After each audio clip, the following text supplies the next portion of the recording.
अपने आप में एक प्रेरणादायी पूरी दास्तां है। और एक एक पन्ना जिनका इनकी जिंदगी का पढ़ेंगे और लगेगा कि वाकई एक इंसान है, वो कैसे अपनी मेहनत से अपने दम से कामयाबी की दास्तां है वो हासिल कर सकता है। तो अपने आप में बड़ा महत्वपूर्ण है आपके बारे में बताना। और हमारे साथ में जुड़ चुकी हैं देश की नामचीन पैरा एथलेटिक दीपा मलिक और देविका मलिक। आप दोनों एक साथ हमारे साथ में जुड़ी हैं, बहुत बहुत स्वागत है आपका। दीपा मलिक जी, दीपा मलिक हमारे साथ में है। इनके बारे में क्या कहें, 2016 के अंदर पैरा ओलंपिक में शॉटपुट में ऐसा शॉट मारा कि रजत पदक आपने जीता, देश के लिए इतिहास रचा और करोड़ों लोगों के लिए प्रेरणा स्रोत बनी। न केवल अपने खेल के दम पर, अपनी जिजीविषा, अपने विश्वास के दम पर। और आपकी जो बेटी है देविका मलिक हैं, उनके बारे में भी जितना उनका हम कहें उनके बारे में वो कम है। महिला सशक्तिकरण के लिए लगातार काम कर रही हैं, डिसेबिलिटी के लिए लगातार काम कर रही हैं। यूएन में इनके काम को सराहा है और फोर्ब्स जैसी वर्ल्ड वाइड जो मैगजीन्स हैं उनके अंदर आप जगह पा चुकी हैं। और आप दोनों मिलकर अपना परफॉर्मेंस है, अपना जो एरिया है उसमें तो आप लगातार काम कर ही रहे हैं, लेकिन वेलफेयर के लिए एक विनिंग हैप्पीनेस फाउंडेशन आपने बनाया है और आप भी को फाउंडर हैं। आप दोनों मिलकर जिस रूप में काम कर रही हैं, स्पोर्ट्स साइकोलॉजिस्ट हैं देविका। वाकई आप लोगों से मिलना और आप लोगों की बातें तमाम पत्रिका के दर्शकों के लोगों तक पहुंचाना अपने आप में एक यादगार अनुभव होगा। और मदर्स डे थैंक यू। और देश की सभी माताओं को आज के दिन की खास शुभकामनाएं। अथक रूप से माएं लगी हुई हैं, आजकल सब स्टे होम पे जोर है। तो आई थिंक जब घर पे रहते हैं तो सबसे ज्यादा जिम्मेदारी माँ पे आती है। तो उन सभी माओं को हार्दिक नमन, नमस्ते। आज वैसे तो एक गृहिणी, एक माँ ही एक पिवट होती है, लेकिन आई थिंक ये जो दौर से हम गुजर रहे हैं कोविड-19 के, तो इसमें जो माँ की जिम्मेदारी है या सबका पूरा टाइम घर पे होना, तो एक तरीके से आई थिंक सब माओं को एक सैल्यूट जाता है। वाकई मातृशक्ति को नमन करने का ये मौका इसलिए भी है कि तमाम परेशानियां जिंदगी में आती हैं और कोई न कोई महिला, चाहे वो माँ के रूप में, बेटी के रूप में, बहन के रूप में, एक हमारी ताकत बनकर सामने आती है। दीपा जी, लेकिन यहाँ आप जो जिस रूप में आपने उपलब्धियां हासिल की, सबसे बड़ी आपके पीछे ताकत कौन है? और क्या मैं आपको अपनी ताकतों से मिलवाती हूँ। मैं 1 मिनट आपको आप देविका और हमें तो मिल ही रहे हैं, लेकिन इसकी एक कड़ी और है। और आज वो बच्चियों ने मेरे लिए सुबह सुबह उठकर बहुत कम लिमिटेड रिसोर्सेज में ये आप देख रहे हैं, ये आज हम आप सबके साथ हैप्पी मदर्स डे, ये मेरी हैप्पी मदर्स डे। आज उन्होंने बकायदा एक केक बनाया है जैसे तैसे, और लाइए अब हम कट करो। तो ये केक सेलिब्रेशन हमने आज पे बिल्कुल, आपने कहा कि आज हम बिल्कुल नीचे झुको, आप स्क्रीन में नहीं हो। ये मेरी छोटी बिटिया है अंबिका, और आज की केक कटिंग सब माओं के नाम। ये आपने बिल्कुल यादगार बना दिया इस आयोजन से। Happy mother's day and love. मेरे को छुरी दो। हम क्यों ना एक प्रॉपर सेलिब्रेशन के साथ ही इसको, आओ अंबिका। बहुत प्यार से बच्चियों ने बनाया है और ये बहुत ज्यादा कुकिंग नहीं करती हैं, तो ये लॉकडाउन से बहुत थैंक यू। ग्रेट।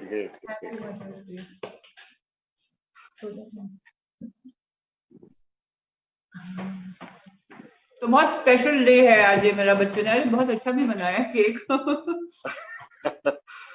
ये केक जरूर इसका स्वाद उस रूप में तो तमाम लोग नहीं ले पा रहे हैं जितना आप तीनों ले पा रही हैं, लेकिन उसके पीछे जो फीलिंग्स हैं और जो भावनाएं हैं वो यकीनन जो हजारों दर्शक देख रहे हैं पत्रिका टीवी के, उन तक पहुंची है। क्या कहिएगा अपने बारे में, अपना स्ट्रगल? पहले मैं पत्रिका के बारे में जरूर कहूंगी कि जो आपने इतना बड़ा, हम माँ बेटी की तस्वीर ऑलमोस्ट एक ही कपड़ों में, वही हमारा पैरालंपिक का स्कार्फ लगाए हुए, और वो सबसे बेहतरीन मदर्स डे का कार्ड था जो जयपुर में जैसे ही मेरी माँ ने सुबह उठते ही उस पत्रिका को खोला तो जयपुर में है मेरी मदर, और उन्होंने अपनी बेटी और अपनी नातिन की फोटो इतने बड़े एडवर्टाइजमेंट में देखी, तो मेरे ख्याल से उससे बढ़िया मदर्स डे गिफ्ट। तो जब हमने उन्हें कॉल किया तो वो बोली कि, हमने कहा मम्मा हम आपके साथ नहीं है, हम आपको कुछ भिजवा भी नहीं पाए, ये लॉकडाउन का वक्त है। तो बोली इतनी बड़ी तोहफा तुमने मुझे ऐसे ही दे दिया। मैंने जैसे ही पेपर खोला तुम दोनों की तस्वीर थी, एक माँ के लिए, एक ग्रैंड मदर के लिए, उससे बड़ा क्या है। तो बहुत बहुत हार्दिक धन्यवाद आज का दिन हमारे परिवार के लिए स्पेशल बनाने के लिए। जी, आपने पूरे देश के कई दिनों को स्पेशल बनाया है अपने अवार्ड से, अपने मेडल से। तो ये तो ड्यूटी बनती है कि इस मौके पर आपको सामने लाया जाए, एक बार फिर से दर्शकों से मुखातिब कराया जाए। कैसे देखते हैं अपनी इस जर्नी को? अगर पीछे रियो ओलंपिक का मैं जिक्र करना चाहता हूँ, क्योंकि उसके बाद और उससे पहले की जिंदगी के बारे में भी बात करूंगा, बट रियो ओलंपिक ऐसा जो माइलस्टोन था आपके करियर के अंदर, जिसने पूरे देश भर के अंदर एक जबरदस्त उत्साह भर दिया, और न केवल हर आदमी, हर शख्स है वो जानने लगा कि कौन है दीपा मलिक, उनके बारे में और जाने, इंटरनेट पर सर्च हुआ, बहुत जानकारी आपके बारे में और लोगों को मिली। हालांकि आपका जो स्ट्रगल जिन लोगों ने करीब से देखा है वो तो जानते थे कि आप इस मुकाम पर पहुंचेंगे जरूर, लेकिन कैसा लगा जब वो इतनी बड़ी उपलब्धि आपने सिल्वर वहां पर जीता, और उसके बाद का जो रिएक्शन हुआ? देखिए, मैंने, अगर आपको मैं एक बार अपनी उम्र की तरफ गौर करवाऊं, हालांकि महिलाओं को अच्छा नहीं लगता उम्र की बात करना, लेकिन मुझे गर्व है कि 46 वर्ष की आयु में मैंने ये मेडल बनाया था देश के लिए। 46 इयर्स में कोई ओलंपिक लेवल के मेडल का सपना रखे, वो भी एक ऐसी महिला जिसका छाती का निचला हिस्सा पूरा लकवाग्रस्त है, मलमूत्र की शक्ति नहीं है, 16-17 साल, बल्कि हाँ, इतना हो चुका था मेरे को कुर्सी पे आए हुए। और सबसे बड़ी चुनौती ये थी कि मेरा खेल भी बदली हो चुका था। मैं जैवलिन की तैयारी कर रही थी पिछले 5-6 सालों से। मैं एशियन गेम्स में जैवलिन में रिकॉर्ड्स बना रही थी, और 2016 का जैसे रिजल्ट, इवेंट लिस्ट निकल कर आई तो पता लगा कि ये खेल तो अब शॉटपुट में खेलना होगा।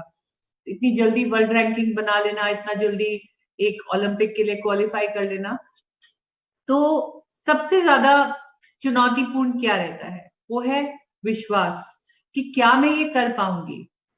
इसके लिए मुझे पूरा इसके अंदर जूझना पड़ेगा। बहुत ज्यादा क्रेडिट मैं जरूर दूंगी अपने मेंटल ट्रेनर, अपने डाइटिशियन चिराग सेठी जी को, या वैभव सिरोही जिन्होंने मुझे ट्रेनिंग करवाई।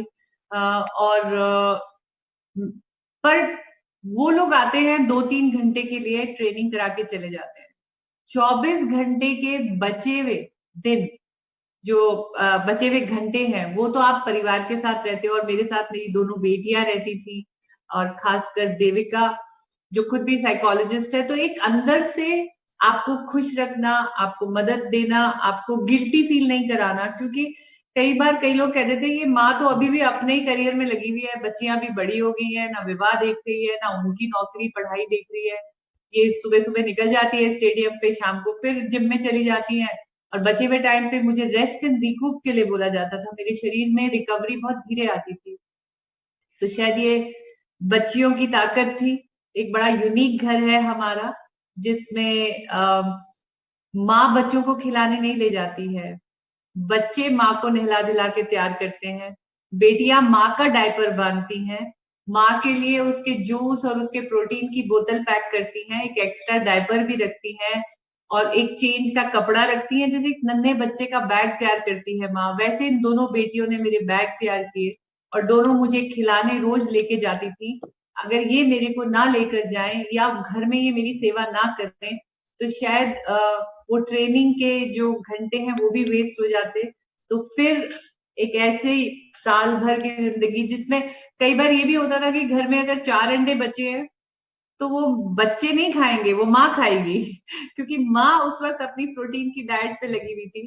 चिकन वगैरह उस वक्त हमारा लिमिटेड रिसोर्सेज भी थे, लिमिटेड पैसे भी थे। हालांकि टारगेट ओलंपिक पोडियम स्कीम की मदद थी, लेकिन एक स्पोर्ट्स की न्यूट्रिशन की डाइट बहुत महंगी होती है। तो अगर महंगा वाला फ्रूट है तो वो माँ खाएगी, और चिकन है तो उबलेगी तो माँ खाएगी।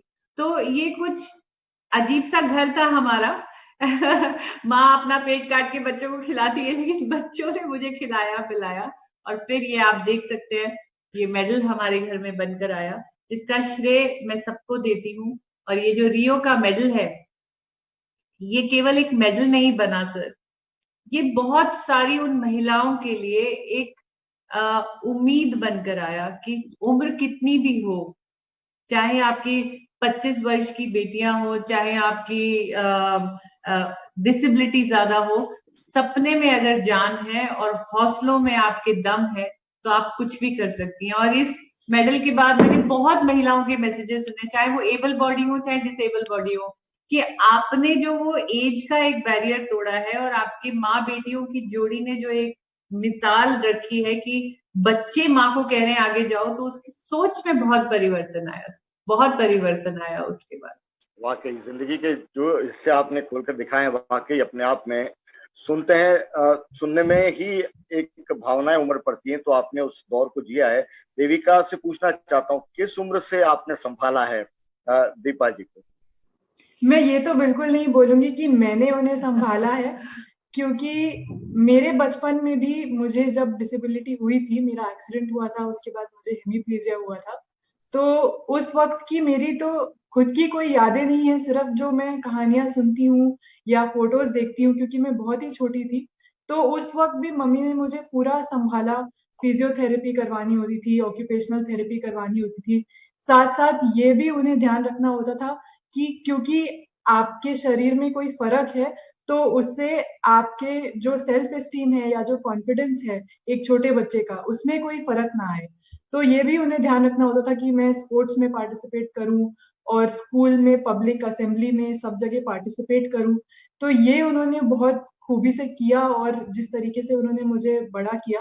बहुत छोटी थी देविका जब उनका एक्सीडेंट हो गया था, 1.25 साल की थी और नया नया चलना शुरू किया था, तो रोड एक्सीडेंट हुआ। तो हम एक ऐसी यूनिक माँ बेटी की जोड़ी, ऑफ कोर्स देविका ने बहुत रिकवर कर लिया है, बहुत अच्छे से वो बाहर आई है अपनी हेमीप्लीजिया से। लेकिन ये जो सेंसिटिविटी है डिसेबिलिटी के लिए, ये हम दोनों को बहुत कुछ सिखा गई। तो कैसी यादें हैं वो। इसलिए मतलब एक तो वो फेज रहा, उसके बाद जब मैं 8 साल के आसपास थी तब मम्मी की सर्जरी दोबारा हुई, उनका दोबारा से पैरालिसिस में जाना हुआ। लेकिन उस वक्त भी मतलब उस वक्त की यादें भी ऐसी हैं कि हमने साथ मिलके सारा काम किया। जब वो सर्जरी के बाद घर वापस आई और घर पे जिस तरीके से सेटअप किया उन्होंने, कि एक माइक्रोवेव पहली बार आया हमारी लाइफ में, मोबाइल फोन पहली बार आया, ऐसी चीजें जिससे बच्चे थोड़ा बहुत संभाल सके। लेकिन नॉलेज हमेशा उनकी रहती थी, डायरेक्शन उनका रहता था, सिर्फ जो वो हमें बोलती थी करने के लिए वो हम कर सकते थे, क्योंकि हम हिल सकते थे, घर के अंदर घूम सकते थे। तो एक टीम की तरीके से हम दोनों ने हमेशा काम किया है।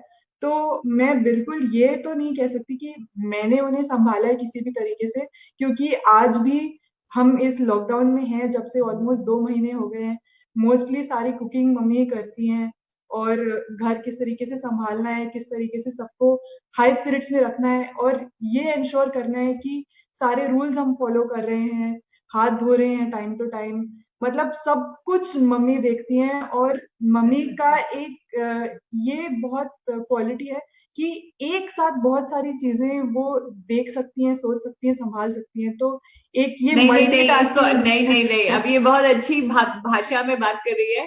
ये बच्चियां जो मेरी दोनों है, ये कहती है मम्मी आपके अंदर दिमाग नहीं है, ऑक्टोपस है। जैसे ऑक्टोपस के इतने सारे हाथ और उसकी जो टेंटिकल्स निकलते हैं, फिर आपका दिमाग एक साथ 8 जगह काम करता है, हम लोगों का 8 जगह काम नहीं करता। तो ऐसे ही लोग मुझे चिढ़ाती हैं। लेकिन हाँ, मैं मल्टीटास्किंग कर लेती हूँ। शायद यही एक क्वालिटी है जो मेरे को अपनी डिसेबिलिटी से भी जूझने में मदद करी है, क्योंकि मैं बहुत जुगाड़ू हूँ, मतलब मैं जुगाड़ ढूंढती रहती हूँ, जल्दी जल्दी हर चीज का एक हल निकाल लेते हैं। और शायद ये आगे जाके बच्चों में भी अब आ रही आदत, क्योंकि जिस तरीके से उन्होंने इतना सुंदर केक आज बना दिया है, तो मतलब इन्होंने भी किसी ना किसी तरीके से इसको जुगाड़ लिया है, बना लिया है। तो यस। नहीं, आपने देविका के बारे में बताया, और नहीं ऐसा लगा कि आप दोनों ने एक दूसरे की जिंदगी को, हर माँ बाप संभालते हैं और हर रिश्ते के अंदर इस तरह एक दूसरे की चीजों को संभाला जाता है, लेकिन यहाँ मुझे लगता है कि एक दूसरे को बहुत ज्यादा इंस्पायर किया है। दीपा जी ने लगातार मेहनत इसलिए की क्योंकि उनको देखना था कि देविका है, उसके सामने एक एग्जाम्पल है वो सेट किया जाए लाइफ को लेकर, और देविका ने भी देखा कि मदर है मेरी, वो इस रूप में काम कर रही है तो मुझे भी करने की जरूरत है, तो इस कहीं ना कहीं इंस्पिरेशन भी थी बॉन्डिंग के अलावा। जी बिल्कुल 100%। मतलब मैं हमेशा यही कहती हूँ कि मेरी जो भी इंस्पिरेशन रही है पढ़ाई में भी, मैंने साइकोलॉजी इसलिए चूज करी क्योंकि मैं इनकी जो मानसिक एक शक्ति है उससे इतनी इंस्पायर्ड रही हमेशा, तो वो रास्ता भी मैंने इसलिए चुना। उसके बाद जब हमने ये संस्था स्टार्ट करी व्हीलिंग हैप्पीनेस, वो भी मैंने अपनी मदर से ही इंस्पायर होकर स्टार्ट करी क्योंकि वो अपनी डिसेबिलिटी से ऊपर उठने के साथ साथ दूसरों को साथ में लेकर ऊपर उठ रही थी, और कितने सारे ऐसे लोग थे जिनको उनके जैसी सिमिलर डिसेबिलिटीज थी, तो वो उनको रीच आउट करते थे, उनसे मैसेज करते थे, कॉल करते थे। तो हमेशा अपने लेवल से जितना हो सका उतना सपोर्ट किया दूसरों को भी। तो ये इंस्पिरेशन भी मुझे उन्हीं से मिली कि सोसाइटी के और ऐसे लोग जिन तक हम पहुंच पाए इस संस्था के थ्रू। तो मेरी लाइफ में जो भी अचीवमेंट्स रहे हैं, या जैसे मैंने खुद भी स्पोर्ट्स में पार्टिसिपेट किया और मेडल्स जीते, या हमारी संस्था को यूके में क्वीन एलिजाबेथ से जो रिकग्निशन मिला, या फिर यूनाइटेड नेशन से। रुको। Great. My princess got a chance to go and meet the queen at the Buckingham Palace, and she got the Young Leader Award. और जैसे देविका आपको बता रही है, व्हीलिंग हैप्पीनेस इसकी संस्था है, तो मैं बहुत प्राउडली ये भी आपको दिखा दूं, अगर आपको दिख रहा है या कोई mirror image, she has been a global happiness leader, because Devika ने मुझे सिखाया कि मम्मा कुछ तो अलग है। आप मानेंगे, लोगों ने कहा कि अरे माँ भी अपंग हो गई, बेटी को भी तकलीफ है, शायद माँ की बीमारी बेटी को लग गई। मैंने कहा मेरे को तो ट्यूमर आए हैं, उसका एक्सीडेंट हुआ है। लोग बहुत आसानी से एक नेगेटिव रिमार्क हमारे घर पे पास ऑन कर रहे थे। इस घर में तो बेटा भी ना हुआ, इसकी तो दो बेटियां हैं, ये तो बिस्तर पे पड़ी रहेगी, ताउम्र बच्चे भूखे मरेंगे, बेटी को भी तकलीफ हो गई है। लेकिन आप मानेंगे, हम दोनों पूरे संसार की, पूरे वर्ल्ड की एकमात्र माँ बेटी जोड़ी है जो एक साथ इंटरनेशनल स्पोर्ट्स में खेली भी है और एक साथ मेडल भी जीत कर लाई है। तो बहुत कुछ हुआ, बोला माँ बेटी का क्या होगा। वेल, आज मैं बहुत बहुत बहुत प्राउड फील करती हूँ कि जो व्हीलिंग हैप्पीनेस का कंसेप्ट है वो देविका की सोच थी। उसने कहा कि मम्मी आप खुश रहती हैं, तो डिसेबिलिटी में जब आप गिल्ट से बाहर आ जाते हैं या आप आत्मग्लानि, हीन भावना, जब ये सब आपको नहीं छूती है और आपके पास बहुत सारी हॉबीज होती हैं जिनको हम हुनर कहते हैं, स्किल कहते हैं, या सीखने की शक्ति कहते हैं, या हम ये कहते हैं कि आप you have been able to identify your sources of happiness. तो मम्मा आपने शायद ये किया है और यही हैबिट्स आपने मुझ में डाली है। तो आई थिंक हमारा एक्सपेरिमेंट एक सक्सेसफुल एक्सपेरिमेंट रहा है कि हम दोनों अपनी अपनी डिसेबिलिटी से ऊपर उठ गई हैं और खुश रहती हैं। तो मैं इसको फॉर्मलाइज करना चाहती हूँ, और ऐसे करके फिर देविका ने वो व्हीलिंग हैप्पीनेस फाउंडेशन शुरू करी।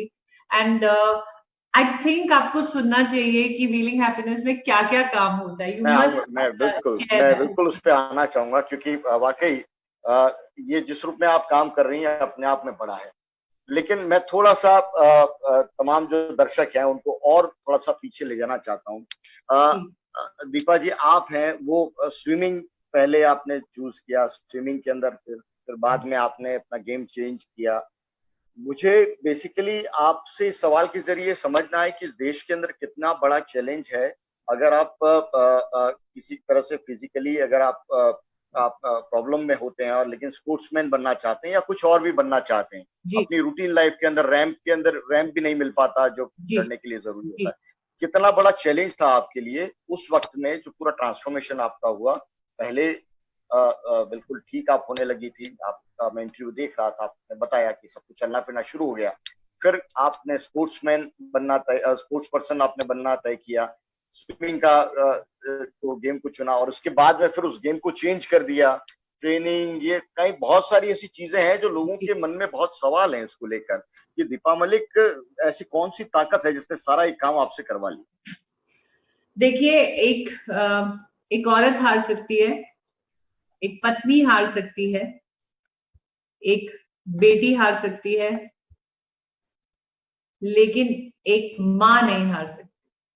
क्योंकि मैं 2 बेटियों की माँ थी और एक बेटी तो 3 साल की थी, एक बेटी 7-7.25 साल की थी और इसकी इलाज चल रहा था। और ऐसे में अगर मैं नहीं चाहती थी कि मेरी बेटियां जब बड़ी हों तो वो एक उदास, लाचार, कमरे में बंद, बिस्तर में पड़ी एक ऐसी माँ को देखकर बड़ी। मैं चाहती थी कि मैं उनके अंदर एक अच्छा कॉन्फिडेंस इंस्टिल करूं, वो जब भी अपनी माँ का चेहरा देखें तो उन्हें एक खुश माँ नजर आए। तो वो बहुत बड़ी ताकत थी ऊपर उठने की।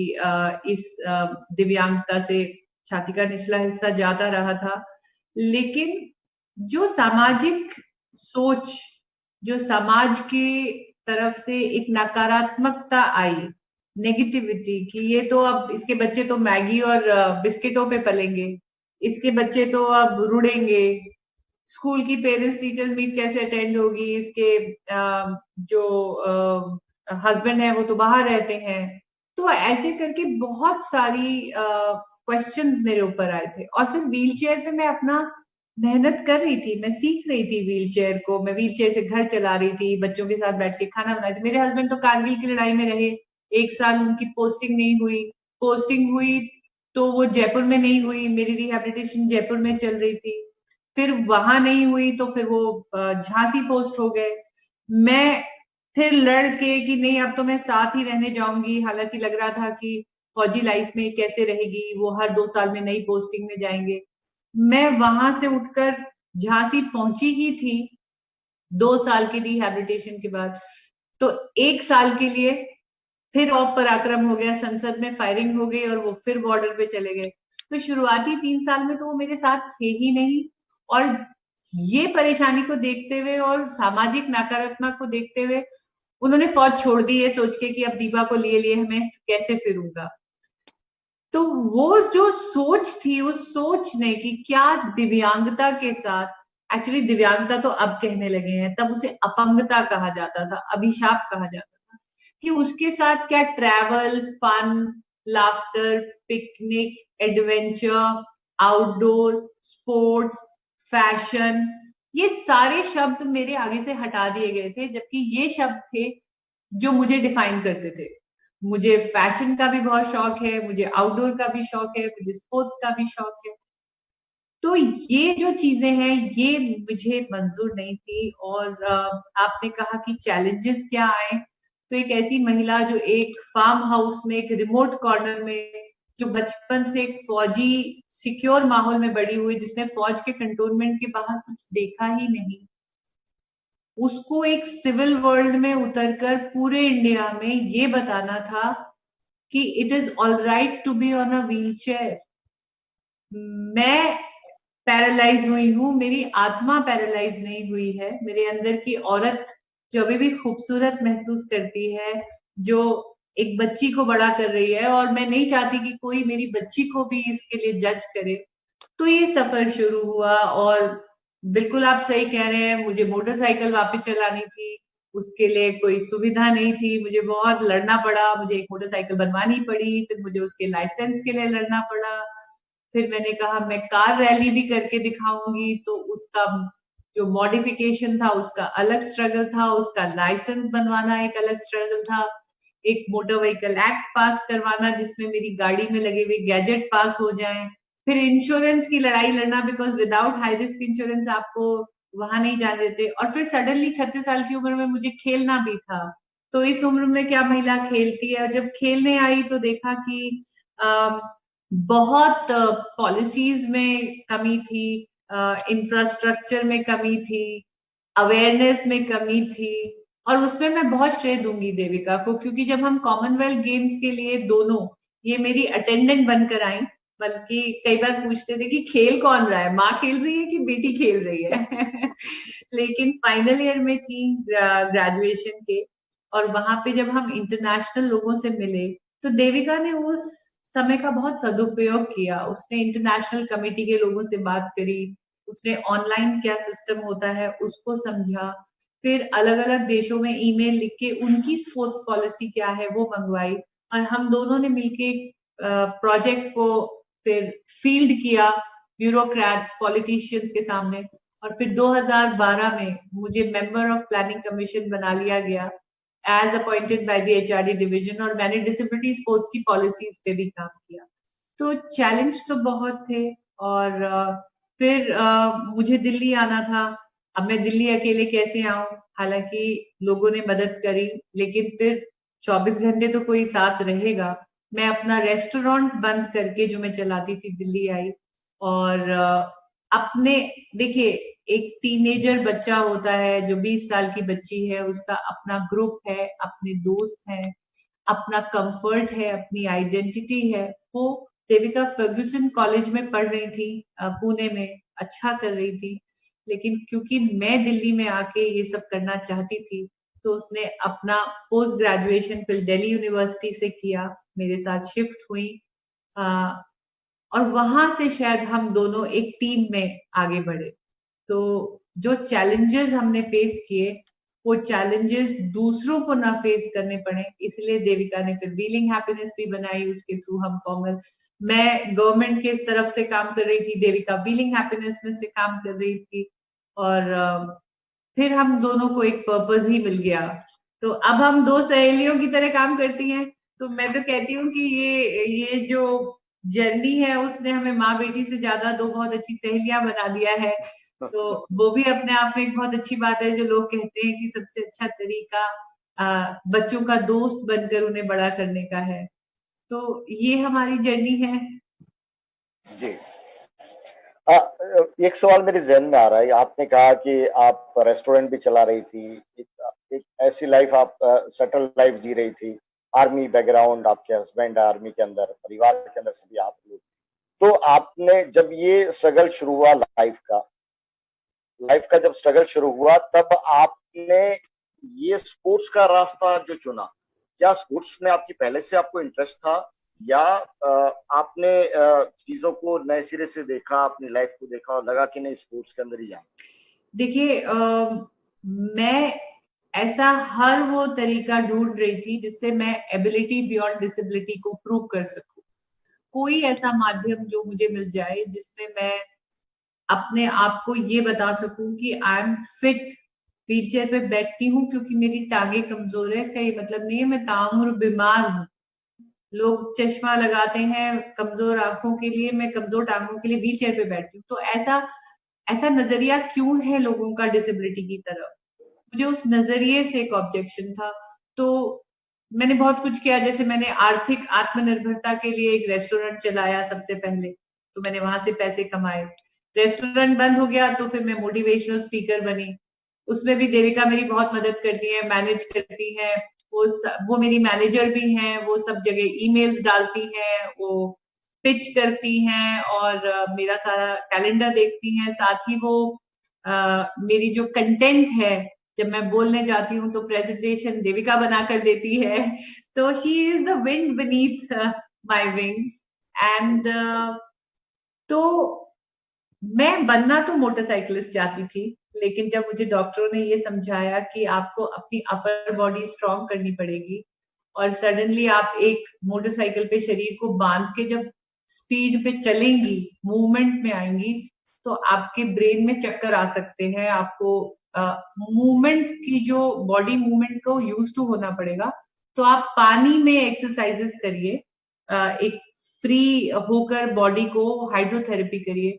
पानी में जब मैं उतरी तो मैं तैरने लगी थी, और जब मैं तैरने लगी थी तो मुझे लगा कि मैं डूब ही नहीं रही हूँ, मैं दो हाथों से भी स्विमिंग कर रही हूँ, और उस बात की जब चर्चा चली तो मुझे पता लगा कि ऐसे खेल भी होते हैं। और रेस्टोरेंट पे कुछ लोग आए तो एक विलास दौने जी हैं, वो उस वक्त अहमदनगर पैरालंपिक कमेटी में थे। उन्होंने मुझे बताया कि मैडम ऐसे दिव्यांग खेल भी होते हैं और आप उसमें जा सकती है क्योंकि आपकी बड़ी यूनिक डिसेबिलिटी है, आप तैर पा रही हैं। और बस मौका मिला, लेकिन देखिए फर्क यही था कि वो मौका मैंने छोड़ा नहीं। अक्सर लोगों को बहुत कुछ पता चलता है और जब मैं बहुत कंफ्यूज थी तब भी मेरी बेटियों ने बोला नहीं नहीं मम्मा आप जरूर जाओ, बड़ा मजा आएगा। और वो ही मेरे साथ भी चेक गई थी जब मैं पहली बार नेशनल्स में गई थी। तो वो था दिन 2006 का, और 2018 में भी दोनों बेटियां मेरे साथ गई थी और वहां पे भी मैं नया रिकॉर्ड और नए मेडल्स लेकर आई। तो एक वहां से सिलसिला खेलों का शुरू हुआ और एज अ स्विमर मैंने ज्वाइन किया। फिर स्विमिंग में मैंने फिर सोचा कि एक रिकॉर्ड बनाती हूँ, क्योंकि जब मैं कुछ बिल्कुल ही अजीब सा करूंगी तो शायद मीडिया मेरे में इंटरेस्टेड होगी, जैसे अब आप मेरे में इंटरेस्टेड हैं, हम दोनों की कहानी सुना रहे हैं। तो जब आप कुछ अलग हटके करते हैं तो आपको दुनिया फिर आपकी बात सुनती है। तो मैंने यमुना नदी तैर के पार करी बहाव के विपरीत। उसके बाद मैंने एक और लिम्का रिकॉर्ड बना लिया मोटरसाइकिल चलाकर। और धीरे धीरे खेलों में मुझे मजा भी आने लगा और मुझे एक आइडेंटिटी भी मिलने लगी। मेरे जब मैंने इंडिया का ट्रैक सूट पहली बार पहना, और ऐसा होता है कि जो कंपटीशन पार्टनर होते हैं आपके आपके साथ जो जाते हैं अटेंडेंट, तो जब मैं कॉमनवेल्थ खेलों में आई थी तो वो यूनिफॉर्म मेरी बेटी ने भी पहनी, मैंने भी पहनी, और सडनली एक बहुत जिम्मेदारी सी भी लगी कि अगर मैं खेलूंगी तो मैं अपने देश का नाम अंतर्राष्ट्रीय स्तर पे भी रोशन। तो कहीं ना कहीं एक वो एलिमेंट भी आया। और रेस्टोरेंट बंद करके दिल्ली शिफ्ट होके फिर मैं आज 2010 से लगाकर 10 साल हो गए हैं। आपके सामने मेरी मेडल टैली है, बहुत दिल लगा के खेली। फंडिंग की शुरू में कमी आती थी तो मोटिवेशनल स्पीकर बनी, फिर पॉलिसीज चेंज हो गई, हरियाणा गवर्नमेंट की तरफ से मुझे जॉब भी मिला तो मैं गुड़गांव शिफ्ट हो गई दिल्ली से। और आज की डेट में मेरे को पैरालंपिक कमेटी का प्रेसिडेंट बनाया गया है। तो जर्नी बहुत खूबसूरत रही है और इस जर्नी में हम दोनों को ये कहा गया है कि हम ऐसी महिलाएं हैं। और आपको मैं एक और बहुत यूनिक चीज दिखाती हूँ कि मुझे ये सब करने के लिए एक NITI Aayog and United nation से एक अवार्ड मिला है जो विमेन ट्रांसफॉर्मिंग इंडिया अवार्ड है। इसको तो ये बहुत बड़ी बात है कि आपको ये कह दिया जाता है कि आप वो महिला है जिसने देश की सोच बदल दी, लेकिन उससे भी गर्व की बात है कि वही का वही अवार्ड मेरी बिटिया को भी मिला है, सेम अवार्ड। क्या बात है, विमेन ट्रांसफॉर्मिंग इंडिया। हाँ, मम्मी के 2 साल बाद तो मैं मम्मी के पीछे पीछे, मतलब जो कहते हैं ना कि फॉलोइंग इन द फुटस्टेप्स, तो मैं वही करती जा रही हूँ और वैसे ही बढ़ती जा रही हूँ। तो मम्मी को 2016 में ये अवार्ड मिला था और फिर 2018 में हमारी संस्था के काम की वजह से मुझे भी ये सेम अवार्ड दिया गया। और मेरा बचपन का एक सपना था, जब बचपन का नहीं सॉरी बचपन से मैं अमिताभ बच्चन जी की बहुत बड़ी फैन हूँ लेकिन जब ये केबीसी आने लगा तो मैंने कहा मेरे को भी हॉट सीट पे बैठना है। जब मैंने अपनी व्हील चेयर को इतनी जगहों पे पहुंचा दिया, गाड़ी चला के हाईएस्ट मोटरेबल रोड पे भी पहुंचा दिया और खेलों के मैदान में भी पहुंचा दिया, और तो ये कुर्सी हॉट सीट भी बननी चाहिए। एंड थैंक्स टू बिटिया, और बिटिया का जो व्हीलिंग हैप्पीनेस संस्था है, देखिए मेरा नाम ज्यादा मुझे श्रेय दे दिया जाता है लेकिन व्हीलिंग हैप्पीनेस का श्रेय देविका को जाता है। और उस के चलते हमें करमवीर एपिसोड में कौन बनेगा करोड़पति में भी हमें बुलाया गया। तो it's been an amazing journey. Deepa ji और देविका हमारे साथ में तस्नीम हमारी सहयोगी हैं, वो भी इस वक्त है, वो कनेक्टेड हैं।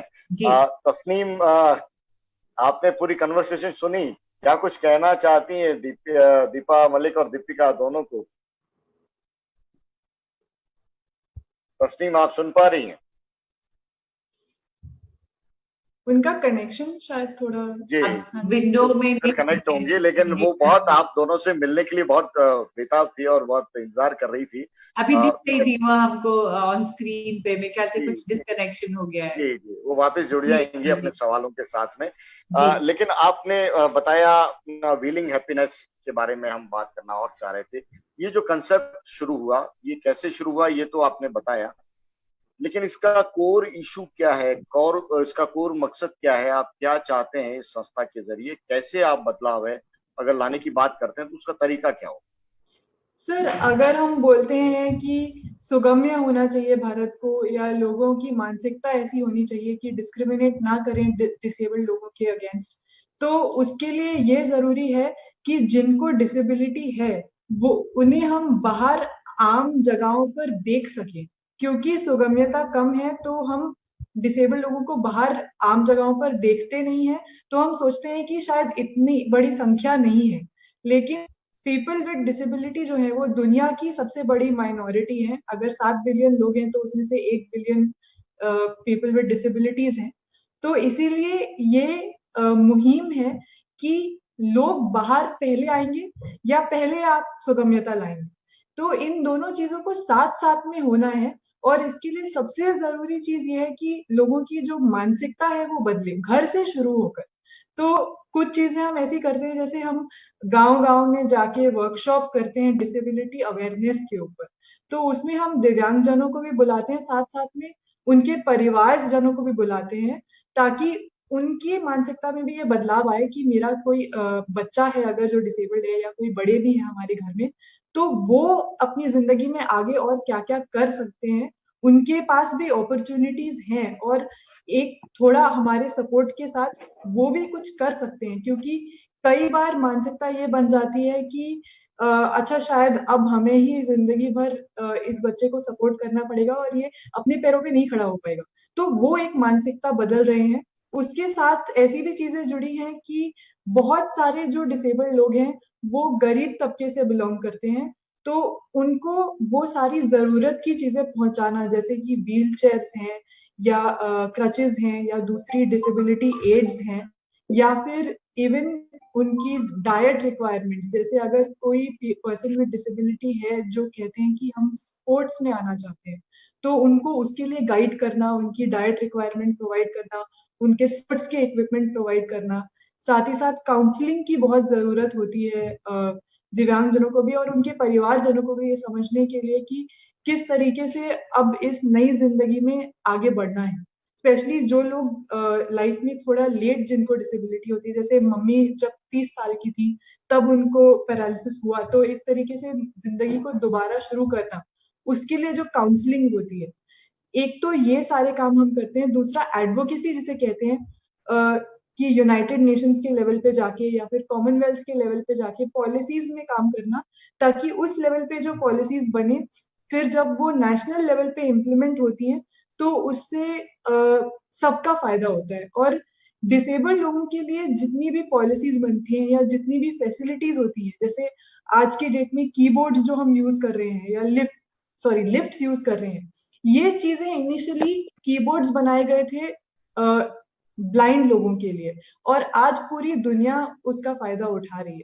तो काफी सारी ऐसी एक्सेसिबिलिटी एड्स हैं जो सभी को सुविधा देती हैं। अगर आप एक जगह पे रैंप बनाते हैं तो वो केवल एक व्हीलचेयर वाला इंसान यूज नहीं करता है, वो एक ज्यादा उम्र के लोग या फिर कोई प्रैम में अगर अपने बच्चे को लेके जा रहे हैं, उनके लिए भी वो चीजें यूज होती है।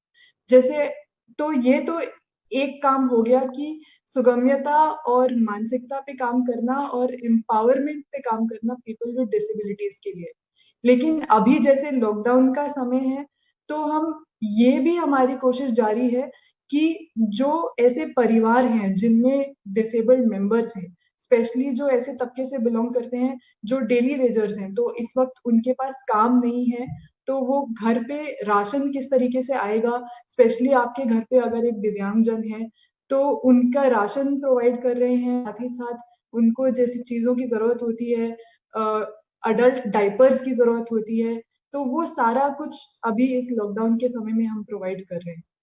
जी, और बड़ी तादाद में जो व्यूअर तो हैं। बहुत गर्व महसूस होता है। देखिए, जब मैं छोटी थी, मैं अक्सर अपनी माँ को पूजा करते हुए देखती थी, और हम लोग, माँ जब पूजा कर लेती थी तो फिर हम ब्राह्मण भोज कराते थे, या 11 लोगों को खाना खिलाना है।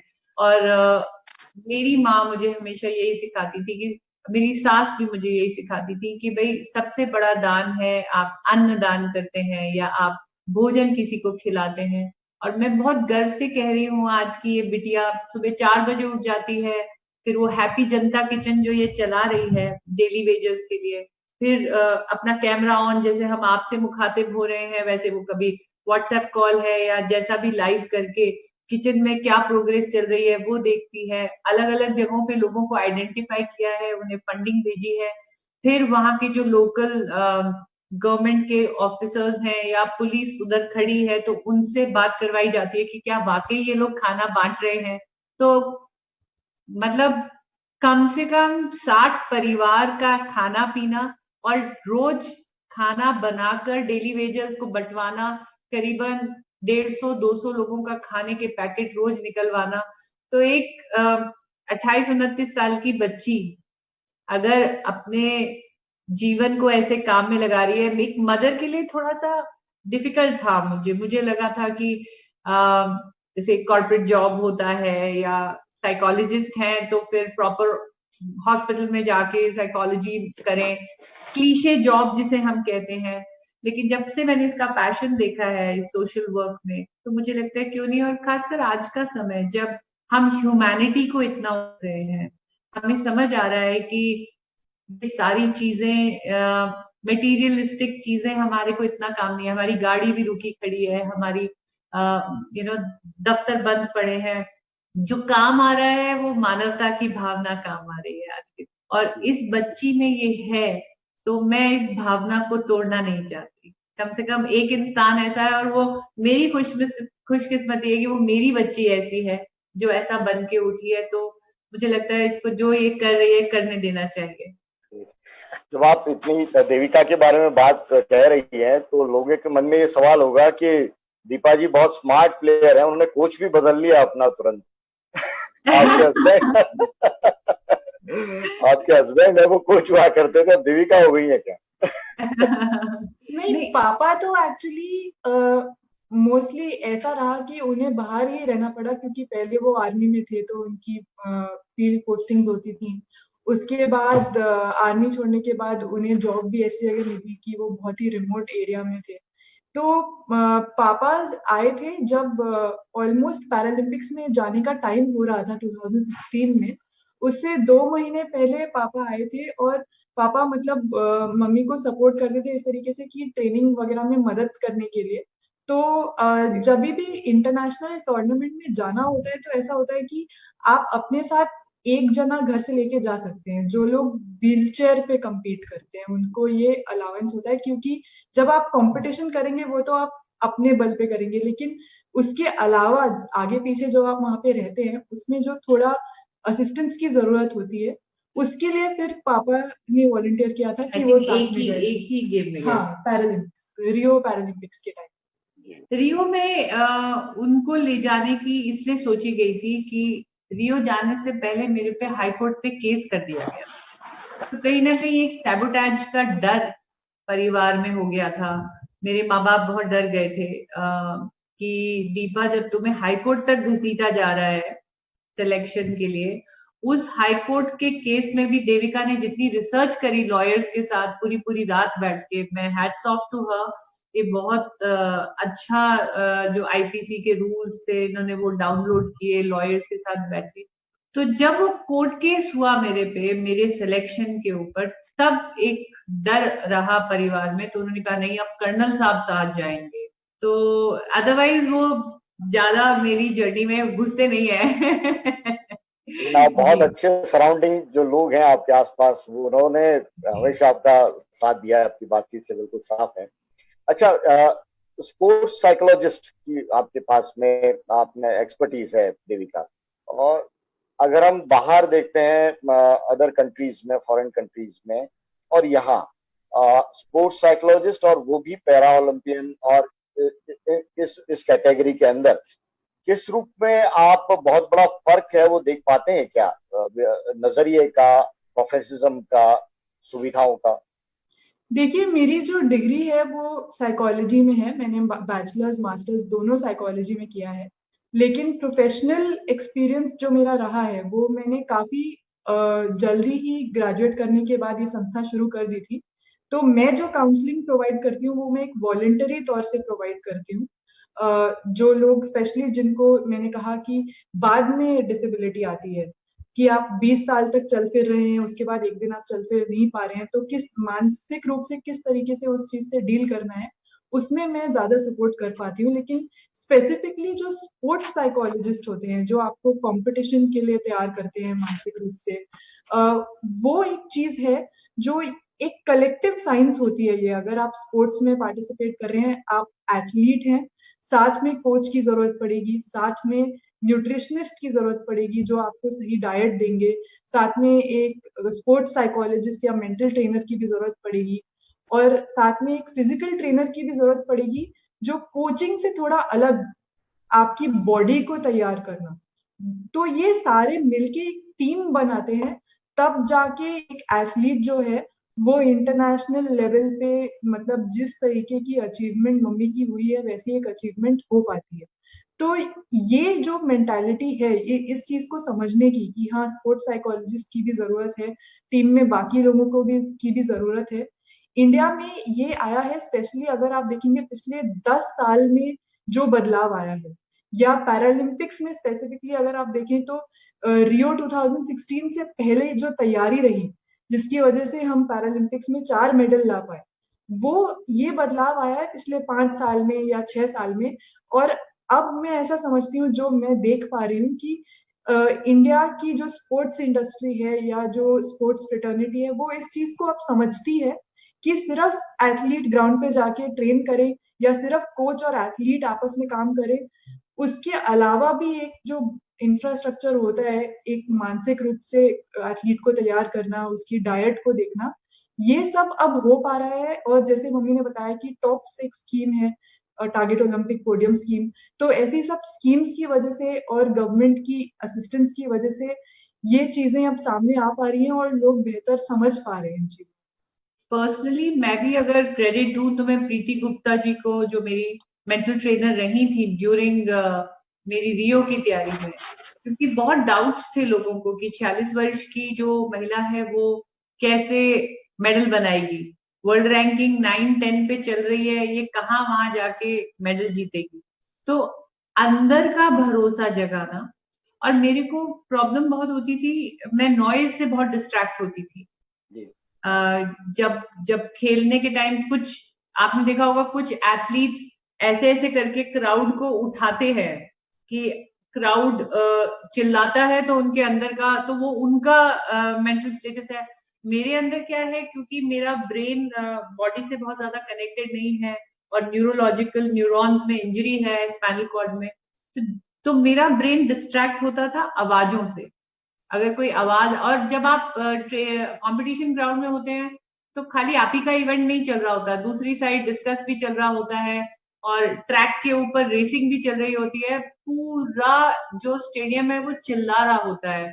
और आजकल तो लोग ड्रम्स भी लेकर आते हैं और वो ब्यूगल भी लेकर आते हैं, आपने देखा होगा क्रिकेट वगैरह में बहुत शोर होता है। तो मेरे को बहुत वर्क करना पड़ा था अपने आप को उस शोर से डिस्कनेक्ट करने के लिए। तो स्किल अच्छी थी, डाइट अच्छी थी, प्रैक्टिस अच्छी थी, लेकिन अगर वो शोर सुन के मैं डर जाती तो, या मैं नहीं कॉन्सेंट्रेट कर पाती अपनी थ्रो पे, तो इसीलिए मैं बहुत मानती हूँ कि sports psychology is a very very important field in making medals in any competition. कई व्यूअर्स हैं, उनके भी सवाल हैं, वो लगातार आ रहे हैं। और अनीता है, वो पूछ रही हैं कि आपका अगला टारगेट क्या? दीपा मलिक है, वो अपने मेडल्स के लिए, परफॉर्मेंस के लिए जानी जाती हैं। आपने अपनी लाइफ में अब अगला टारगेट है वो क्या सेट किया है? देखिए अनीता जी, मुझे हाल ही में एक जिम्मेदारी मिली है, मुझे प्रेसिडेंट बनाया है पैरालंपिक कमेटी ऑफ इंडिया का। तो मेरा अकेले का मेडल ऐसा नहीं है कि मेरा अकेले का मेडल, अब तो देश के जो भी मेडल पैरा स्पोर्ट्स में आएंगे, किसी भी वो सब अब मेरी जिम्मेदारी बन गए हैं। तो मुझे बहुत मेहनत करनी है उस नए रोल में अपने पैरा एथलीट्स के लिए। मेरा पर्सनली जो खेल की जर्नी है वो अभी विराम पे है, क्योंकि मुझे ये ड्यूटी निभानी है इस ऑफिस में। अपने सभी पैरा एथलीट्स का वेलफेयर देखना है, उनकी ट्रेनिंग देखनी है, उनका ग्रोथ देखना है। तो ये मेरा एक नया टारगेट है अगर मैं इसे कहूँ तो।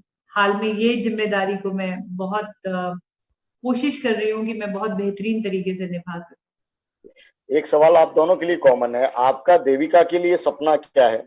क्या उसको अचीव करते हुए आप देखना चाहते हो? देविका आप क्या चाहते हो?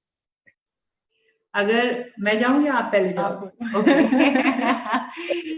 देखिए, देविका के लिए मेरा एक ही सपना है कि वो खुश रहे, जो भी वो काम करे वो खुश रहे। क्या काम करना चाहती है, किस क्षेत्र में करना चाहती है, विवाह करना चाहती है या नहीं करना चाहती है, कब करना चाहती है, वो जो भी अपने लिए डिसीजन ले वो अपनी खुशी से ले। क्योंकि हम कोई भी काम करते हैं वो हम खुशी अर्जन के लिए करते हैं। तो मैं आज इसको जबरदस्ती करके शादी करा दूं और ये अभी मानसिक रूप से तैयार ना हो, तो ऐसा कोई काम मैं नहीं चाहती जो मेरी बच्ची के लिए हो जिसमें उसकी अपनी खुशी ना हो। वो लगभग 29 वर्ष की आयु में है। अगर हम आज की कोविड की स्थिति भी देखें तो हमारी कितनी जिंदगियां, मैं तो खुद की उम्र बार बार निकली हूँ, ये मौत से निकल कर आई है। बहुत अनिश्चितता है हमारी जिंदगी में, मतलब सब कुछ अनिश्चित है। तो जो जीवन है, जो आज का दिन है और जो कल का दिन है, बस उसमें उसको अपनी खुशी मिलनी चाहिए। वो मेरा उसके लिए सपना है। देविका आप क्या कहेंगी? मैं तो बस यही कहूंगी, जैसे मैंने कहा कि मैं मम्मी के फुटस्टेप्स में चलती आई हूँ, तो मैं बस यही चाहूंगी कि मैं उनके पद चिन्हों को फॉलो करती रहूं और मेरी लाइफ में जो भी अचीवमेंट आया है अभी तक वो उसी काम से आया है कि हम दूसरों की जिंदगी में कुछ फर्क ला रहे हैं। तो ऐसा एक अचीवमेंट जो होता है उसमें बहुत ज्यादा गर्व महसूस होता है कि ये मेरे अकेले का नहीं है। 10,000 लोगों को, 5,000 लोगों को उनकी जिंदगी में कुछ फर्क आया है, इसलिए ये अचीवमेंट मुझे मिला है। तो मेरे ख्याल से बस वही करते जाना और ऐसे ऐसे अवार्ड्स लेते जाना ताकि मम्मी मेरे ऊपर प्राउड फील कर सके और आप सबको बता सके उसके बारे में। मदर्स डे पे क्या मैसेज देना चाह रहे हैं तमाम लोग जो भी सुन रहे हैं आपको? स्पोर्ट्स की दुनिया में तो आप किसी परिचय की मोहताज है ही नहीं। मोटिवेशनल जो बातें जिस रूप में आप करती आई हैं यूट्यूब पे, अलग अलग जगहों पे हमने देखा है, आपका जो मैसेज है बहुत इंपॉर्टेंट होगा इस वक्त में, क्योंकि कोरोना का काल है और लोग हैं वो थोड़ा डिप्रेशन में भी होंगे, क्योंकि कहीं नौकरी का संकट होगा, कहीं बिजनेस का क्राइसिस होगा, लॉकडाउन का जिस तरह से दौर चल रहा है। क्या कहेंगे अपनी जिंदगी के अंदर अगर उतार चढ़ाव है, वो आपसे बेहतर कोई उदाहरण हो नहीं सकता कि जिंदगी से कैसे मुकाबला करना चाहिए, कैसे जिंदगी की आंखों में आंख डाल के लड़ना चाहिए? क्या कुछ कहना चाहेंगे? आपका एक वर्ड है बहुत कीमती होगा इस वक्त। मैं यही कहना चाहूंगी कि उम्मीद का एक दिया जरूर जला के रखें। मेरे पिताजी ने मुझे कहा था कि उन्होंने मेरा नाम दीपा क्यों रखा है। दीपा का अर्थ है कि it is always better to light a lamp than to curse the darkness. तो लैम्प क्या है, उजाला क्या है, दिया क्या है? वो है पॉजिटिव सोच, वो है सॉल्यूशन फाइंडिंग मोड। बिकॉज मुश्किलें तो हैं, लेकिन हम लोग जैसे अब हम खिलाड़ी हैं तो हम भी घर में ट्रेनिंग करने की कोशिश कर रहे हैं, हम मोटिवेट कर रहे हैं। हमने ये आप सब ने ये नया तरीका निकाल लिया है क्योंकि लोग बाहर नहीं आ सकते, तो सारे सेमिनार, सारी मीटिंग अब ऑनलाइन होने लगी है। तो हमारा अभी फोकस इसमें होना चाहिए कि सबसे पहले हम स्वस्थ रहें। जान है तो जहान है, तो अपनी स्वास्थ्य का ध्यान रखें। स्वास्थ्य का ध्यान घर पे रह के ज्यादा हो पा रहा है क्योंकि कोरोना की महामारी है। तो स्वास्थ्य तभी अच्छा रहेगा। शरीर को तो आप बचा लेंगे, लेकिन मैंने एक बहुत बड़ी कहावत सुनी है कि खिचड़ी जब रसोई में बनती है तो एक रोगी को निरोगी कर देती है, लेकिन वही खिचड़ी अगर आपके दिमाग में पकती है तो निरोगी को रोगी कर देती है। तो कोई ऐसी नकारात्मक खिचड़ी ना पकाए, खुश रहे, ये ऐसा समय देखें कि परिवार के साथ है। देखिए, अगर लॉकडाउन नहीं होता तो क्या बेटियां सुबह 4 बजे उठ के केक बनाती, आइसिंग करती, ये एक छोटा सा कार्ड बनाती। आप मेरे सोशल हैंडल पे देखेंगे, जो घर में चीजें पड़ी थी उन्हीं को समेट के कार्ड भी बना दिया, एक वो भी स्पेशल भी कर दिया मेरे लिए। तो ये वो पारिवारिक समय है जिसमें हम आपस में एक दूसरे को दोबारा समय दे पा रहे हैं, तो उसका सदुपयोग करें, कोई नया हुनर सीखें। मैं तो ऑनलाइन 10वीं के मैथ्स के क्वेश्चंस कर रही हूँ क्योंकि मेरा 10वीं में बहुत कम नंबर आए थे तो मैथ्स में। तो ऐसा कुछ आप छूट गया है पीछे जिसे आप रिवाइव करना चाहते हैं, तो मुश्किल की घड़ी है लेकिन जरूर ये समय निकल जाएगा। मेरा पहला लॉकडाउन बचपन में आया, 3-4 साल में अस्पताल पड़ी रही, नहीं चल पाई, दोबारा चली, फिर दूसरा लॉकडाउन मेरी बेटी की बीमारी का आया, उससे भी हम निकल गए। फिर 30 वर्ष की आयु में मेरे को दोबारा लॉकडाउन आया, फिर मैं 14 महीने अस्पताल पड़ी रही, तब भी ये लगता था दुनिया थम गई, खत्म हो गई। लेकिन आज मैं आपके सामने हूँ, 5 प्रेसिडेंट अवार्ड्स हैं, और जब मैं खेल ली थी और जब लोगों ने कहा कि चलो अब तो ओलंपिक का मेडल हो गया, 46 साल की औरत हो गई, लेकिन देखिए 47 साल में मुझे पद्मश्री मिला और जिंदगी वहां नहीं रुकी। 48 साल में लोगों ने बोला अब क्या खेलेगी, लेकिन फिर समय निकला और मैंने दोबारा जैवलिन सीखा और डिस्कस भी सीखा, 2 फिर से मेडल बनाए, और फिर मुझे सरकार ने खेल रत्न दे दिया। तो 2016 में नहीं लग रहा था कि मुझे खेल रत्न मिल जाएगा या मैं फिर से रिकॉर्ड बना लूंगी। तो ये बीतता समय है, ये बीत जाएगा, जो नया उजाला है वो कल फिर आएगा। आप खुश रहिए और पॉजिटिव रहिए, दिस टू शैल पास। बहुत बहुत शुक्रिया दीपा मलिक और देविका मलिक, आप दोनों का पत्रिका के तमाम व्यूअर्स के साथ कनेक्ट होने के लिए और इतनी इंस्पायरिंग बातें करने के लिए। वाकई आपकी जिंदगी का एक एक हिस्सा है वो बहुत कुछ सिखाता है तमाम लोगों को। उम्मीद है कि तमाम लोग हैं वो इन बातों को न केवल सुन रहे हैं बल्कि अपनी जिंदगी में उतारेंगे, और आप कई लोगों के लिए प्रेरणा स्रोत इसी रूप में बने रहें और इसी तरह कई और मेडल्स हैं वो जीतते रहें। बहुत बहुत धन्यवाद पत्रिका के साथ जुड़ने के लिए। Thank you sir, thank you. Thank you, सबको नमस्ते, हैप्पी मदर्स डे।